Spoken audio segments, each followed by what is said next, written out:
Bismillahirrahmanirrahim. Assalamualaikum warahmatullahi wabarakatuh.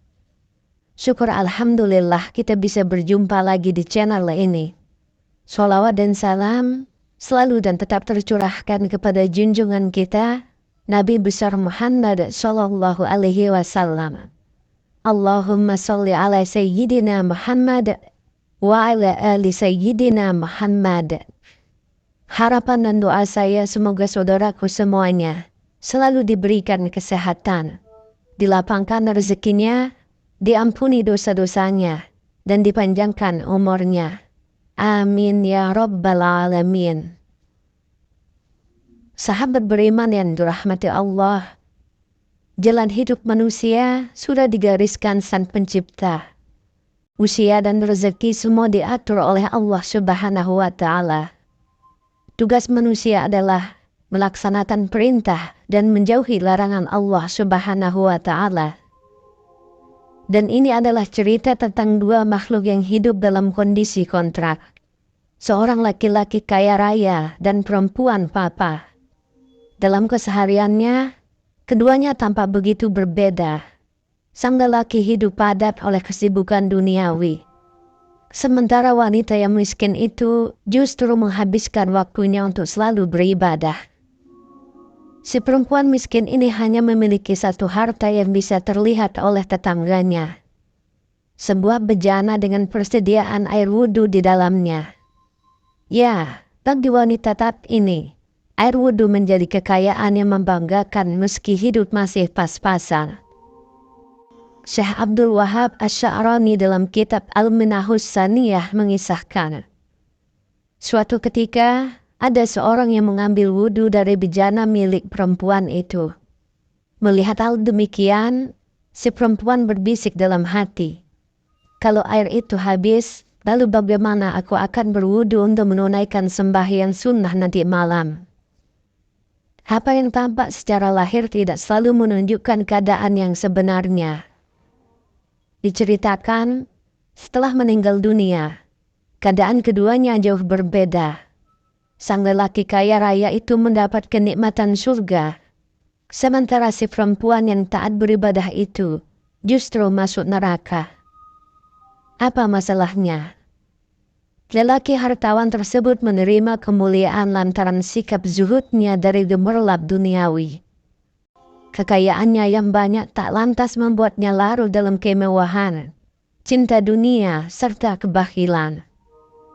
Apa yang dimilikinya semata untuk kebutuhan hidup, menunjang keadaan untuk mencari ridho Allah. Pandangan hidup semacam ini tak dimiliki si perempuan. Hidupnya yang serba kekurangan justru menjerumuskan hatinya pada cinta kebendaan. Buktinya, ia tak mampu merelakan orang lain untuk berwudu dengan airnya, meski dengan alasan untuk beribadah. Ketidakikhlasannya adalah petunjuk bahwa ia miskin bukan karena terlepas dari cinta kebendaan, melainkan dipaksa oleh keadaan. Syekh Abdul Wahab Asy-Sya'rani menjelaskan dalam kitab yang sama, bahwa zuhud adalah meninggalkan kecenderungan hati pada kesenangan duniawi.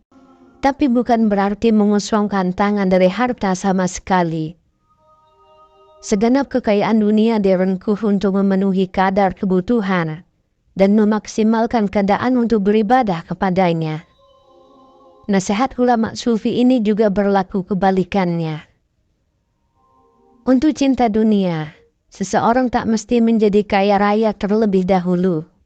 Karena zuhud memang berurusan dengan hati, bukan secara langsung dengan alam bendawi. Sahabat beriman yang dirahmati Allah, dan berikut ini kami telah merangkum 5 penyakit hati yang harus kita hindari. Yang pertama adalah sombong atau takabur. Pertama ada perasaan sombong yang sering juga kita sebut sebagai takabur. Karena kesombongannya Seseorang memiliki kebanggaan berlebih pada kemampuan diri sendiri. Ia memandang dirinya tinggi dan enggan mengakui bahwa ada orang lain yang lebih baik. Allah Subhanahu wa Ta'ala sangat membenci sifat ini karena merupakan penyebab kafirnya iblis. Oleh sebab itu, dalam Quran surat Al-Isra ayat 37, kita diminta untuk menjauhi sifat sombong. Wala tamshi fil ardi marahan, innaka lan tahrikal arda wa lan tablughal jibala tulan.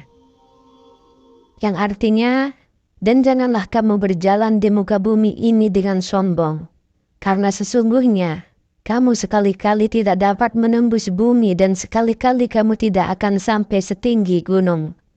Quran Surah Al-Isra ayat 37. Selain itu, kita perlu ingat, manusia tidak berhak sombong, karena kekuatan terbesar hanya milik Allah Subhanahu wa Ta'ala. Yang kedua, mengagumi diri sendiri atau ujub. Di bawah sifat sombong, ada karakter ujub yang merujuk pada kecenderungan mengagumi diri sendiri.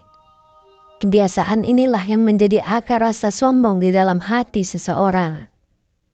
Menurut hadis riwayat Abdul Razak, Rasulullah Shallallahu Alaihi Wasallam pernah bersabda, 3 hal yang membawa pada jurang kebinasaan. Yang pertama, tamak lagi kikir. Yang kedua, mengikuti hawa nafsu atau yang selalu mengajak pada kejelekan. Dan ujub atau takjub pada diri sendiri. Hadis riwayat Abdul Razak. Tidak hanya itu, penyakit hati seperti ini bisa membawamu pada kekafiran. Wa ammal ladzina fi qulubihim maradun fazadathum rijsan ila rijsihim wa matu wa hum kafirun. Yang artinya, dan adapun orang-orang yang di dalam hati mereka ada penyakit, maka dengan surat itu bertambah kekafiran mereka, di samping kekafirannya atau yang telah ada, dan mereka mati dalam keadaan kafir. Quran Surah At-Taubah ayat 125. Lalu yang ketiga, iri dengki atau hasad. Penyakit hati dalam Islam berikutnya yang harus kamu hindari adalah iri dengki atau hasad. Tanda utama penyakit ini, kamu tidak senang saat melihat orang lain bahagia, sukses, atau mendapat rezeki lebih. Kondisi paling parah adalah ketika kamu berdoa agar kebahagiaan orang lain berpindah padamu.